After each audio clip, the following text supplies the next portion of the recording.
my name's Don Dooley. I'm with Gentec-EO USA. We're going to take a few minutes this morning and show you how to set up a Mach 6. First, let's take a look at what you get in the box.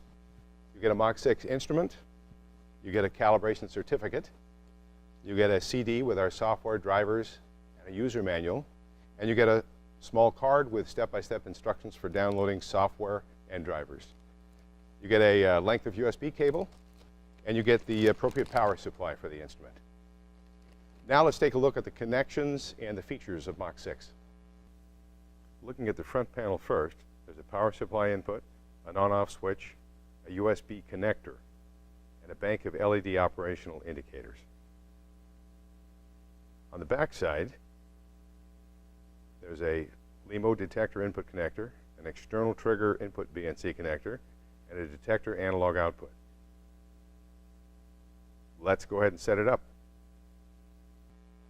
Now let's look at the optical setup before we get started. This is a YELF laser running at 25 kilohertz. We've got one of our fast Mach 6 probes. This is an InGaAs model. And before we actually continue, a caution. Make sure the power of the Mach 6 is always off when connecting or disconnecting the joule meter probe. Failure to do so can cause damage to either the probe or the instrument, or both.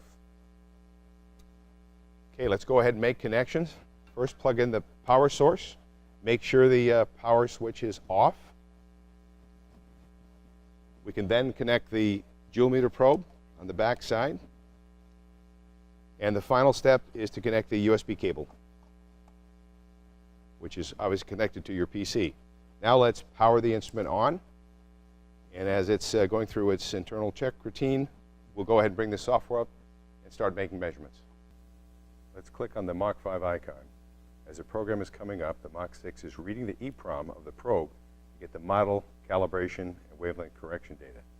It's basically populating the probe data screen. When the process is complete, the instrument control screen will come up.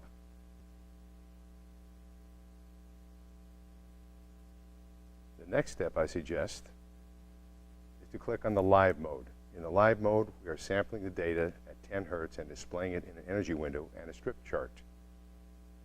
You can adjust the range and trigger to optimize the setup. I've selected the 20 microjoule range and left the trigger at 7%. You can stay in this mode while you adjust the alignment of your laser, optics, and sensor. Once you're happy with the setup, you'll exit this screen and return to the instrument control panel. The first thing to do here is to select the auto read batch and the read data to displays, and then the strip chart. Next, you want to set the batch size, which we've already set to 25,000. Now you're ready to arm Mach 6 and make a measurement.